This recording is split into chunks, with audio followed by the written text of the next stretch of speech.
One of the most downloaded episodes is episode 28 from about 2 years ago. It's called What You Do Is Not Who You Are. It's a timely message, however, that's worth repeating, and I'm going to give you my reflections on it as we wrap up at the end of this year. If you've been following along the last few weeks, you know we've had a series of podcasts and episodes on networking. So what's one of the first questions you get asked when you attend a networking event? It's a common point of discussion. It's what do you do? We think it is looking for common ground to start a conversation, when actually it's an immediate way to segment people. In my role as a messaging strategist, I don't encourage people to answer this question with a job title. What happens when you say you're a financial advisor? Well, I'll tell you what happens. A file cabinet drawer opens in our mental mind. The folder opens up, the virtual car gets thrown in, and then we slam the door. People think, I already know what you do. When you tell them your job title, they've already made a decision that they know. But today I have a formula I'm going to share with you that will turn everyone in the room into a member of your sales team instead of them making you feel like you're selling to them. Instead of classifying myself as a marketer who does brand positioning, using magnetic messaging and helping people operate in alignment with how they're designed, I do it differently. I give them a frame of reference to describe a person I work with and what they struggle with so they're able to identify them. So here's how I might start. When people leave their corporate role to start their own business or find a new role, they often aren't sure how to talk about themselves. Their identity is connected to a former job title. They don't know how they stand out in the marketplace or the value they provide. Now, what's happened there is I've established context. I've talked about who I serve, how to recognize their problem, and it sets the table and sets me up to talk about how I help them. So next, what I do is I tell them I help them understand who they are, the value they bring, where to show up, and what to say when big opportunities come. So this is part of the story of what it's like to work with me. What exactly am I going to do? And then finally, I end with the transformation. They're able to find the right people to work with in ease and flow and do the work that lights them up. So if you go to my LinkedIn profile, you will see something that sounds a little bit different. I've summarized what I've just related to you, and I call myself a reinvention strategist. The purpose of that is to get people to lean in and prompt them to start a conversation. What exactly does that mean?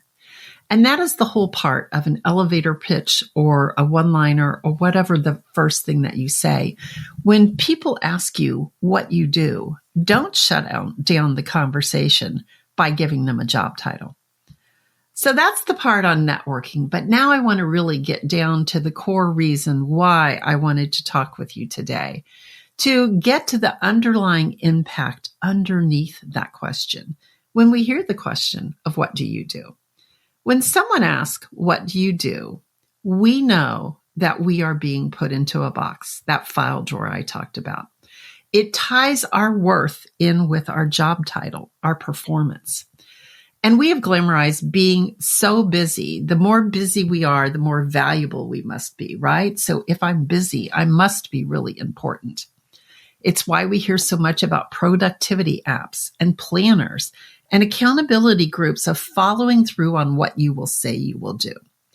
It is so that you can do to get the attention from others or to be able to earn something more. Again, more value. So where does this come from? If you look closely, it is a story that we took on before the age of 7. And why this happens before the age of 7, it is during this time that our brain is not fully developed. During these early years, between 0 and 7, we spend much of our time, of our brain time, is in theta waves. It's the most prevalent brain wave activity that we have in children. So what this means is during 0 and 7, there's more learning, more absorption of information, of beliefs, of values and behaviors from our environment. And if what we believe isn't necessarily true, if what we take a situation and we tell ourselves a story about it, that is what gets embedded in us.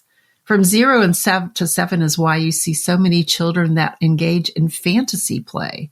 Their imaginations are wild. Their creativity is off the charts. Again, it's because we're in theta brainwave state.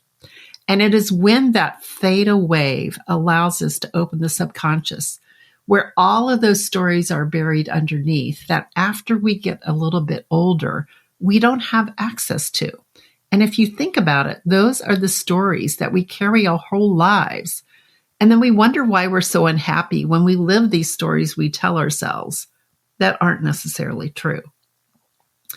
For many of us, we learned that when we did something that our parents rewarded us for, that was the way to find love. That lesson, our worth is tied to our performance, shows up in so many ways. We call it our competitive spirit. What does it mean when we do anything to win at all cost? Relationships, our reputation, and what people do to climb the corporate ladder or career ladder, our nervous system and our emotions. If we don't win, what happens in that competition when we don't win? It's the feeling of shame or less than worthy. This public shame and embarrassment makes us feel it is a direct attack on our worth. For me, I carried it through my whole life. First, it started with the attention from my parents. Then it was about getting good grades in school, taking on leadership positions as I moved up through the ranks, earning advanced degrees and multiple certifications, all validations that if I could perform at this high level, it must be a measurement of my worth. So let's look at how we define success in the marketplace. Success is often defined by the amount of money.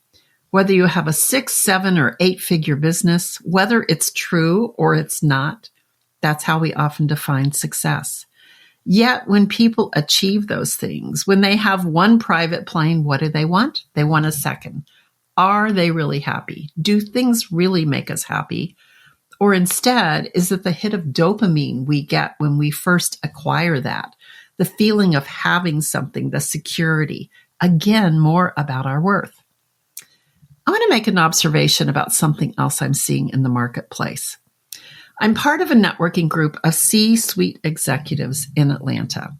Now, one might think this is about the status of reaching success, but it is really pulling together people who have been in that situation that have a common understanding of some of the challenges of that level of leadership, of having that responsibility. It's not about what you can achieve to become a member. It's, do you understand the situation that those people at that level have? And to be a member of this group, it's not about selling what you do. It's all about paying it forward. What can I do to help move you forward? What resources can I introduce to you?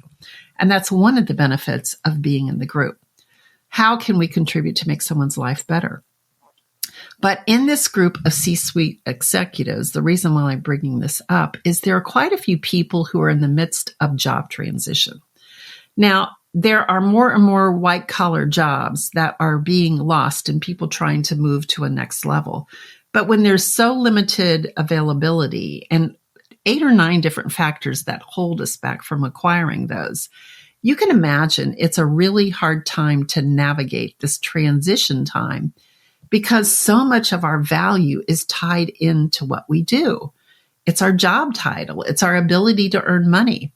And this dollar sign eventually turns into this barometer of what we can contribute and how much value we can offer to the world. There's also this historical cultural pressure that I've noticed, particularly with the male gender, that ties into these old traditional thoughts that they are to be the provider. Think back to the caveman days. They're the ones to go out, hunt, and bring back the food. So there's additional pressure that has been historically put on this gender. But regardless of gender, whether you are whatever gender you identify with, this position of searching for our next thing to do ends up being very much tied into the value of our worth. Another situation that I've seen in this action is I've been really strategic about selecting my networking groups. They're filled with people who already know and have proximity to my future clients. One of those groups is comprised of a team of advisors that help business owners who are someday planning to exit and sell their business. One of the hurdles this group of advisors runs into with a founder business owner is first, the business is their baby. Okay. They are leaving a legacy in this business. They may have a hard time leaving the business, but once they come to the realization that there is opportunity, that it is financially a really good time to do it, or whatever reason that is driving them, what they find is in some situations that the business owner realizes that they're running from the business, but then they have this stark realization of what are they running to. And more often than not, they come back with an answer of, I can't play golf every day, or I can't go shopping every day. I can't travel all the time. So what are they running to? What is the next stage in their life? They really don't know how much value that they place on other things because they've been so busy working, right? They don't have any hobbies. They spent all of their time working. So they don't know what's important to them. They often don't realize until there may be a difficult health diagnosis or a wake-up call that their physical time here on this planet is limited. And that's when we see what's important that suddenly becomes clear. I often see this when talking with people when there is a major life shift ahead, right? So asking questions to them about what comes next, or what do you want to do with your life? I can see in their mind, what do I want to do with my life? I've never had that opportunity before. And the first thought that pops in is, well, what am I supposed to do with my life? What is the script that we're told to follow? What does that tell me to do? And it's then that we look at why we're really even talking today. It comes back to the heart of this podcast, your passion, your purpose, and your personal brand. What is it that you care about? What lights your heart up? What sets your soul on fire? These are some reflective questions to ask yourself as we close out another year and near the end of season 3 of this podcast. Pastimes and hobbies may be important and things that we enjoy doing, but it is our connection back to ourselves to understand exactly who we are, how we are wired, and where we can bring value to others that leads us back to our purpose. Did you know one of the reasons we find value in our work could be because it gives us a place to connect with others in a community? It also gives us a purpose of contributing who we are and our talents. It gives us a cadence of a reason to get out of bed, to follow a schedule that keeps us going and keeps us young. Getting back to who we really are is understanding our identity. Who we are underneath all of the stories that we tell ourselves that aren't really true. It's evolving or becoming. It's all about who we can be. We are human beings and not human doings. And that's a big thought I'm going to leave you with today. If you're trying to figure out who you are going to be, I invite you to take the Reimagine You quiz. You'll discover one of 4 paths that's driving you to discover how to start down the path to become your legendary self. Thanks so much for being with me today and for all of your support in growing this podcast. You've helped it achieve the top 10% of podcasts in the world, heard in 52 different countries. And that doesn't happen without a dedicated group of listeners. And for that, and for sharing these episodes and telling others about it, I'm eternally grateful. It's how we can grow our reach and help more people. And finally, if you're looking for your next steps to become your legendary self, I've got several ways you can work with me. There's going to be an upcoming Reimagine You workshop. It's a 90-minute introduction to consider what's next. Next Steps to the New You is a 75-day program to jumpstart and manifest your next level life. And finally, there is The Difference Is You. It comes in the container of a small group or VIP coaching in 4, 6, or 12 months. So check out the links in the show notes or reach out for a conversation to see which option and timing might work best for you. And until next week, I invite you to lean into your passion. It will reveal your purpose and help you discover that authenticity within you. I call that your personal brand of integrity. It's the person you were originally designed to be. See you next week.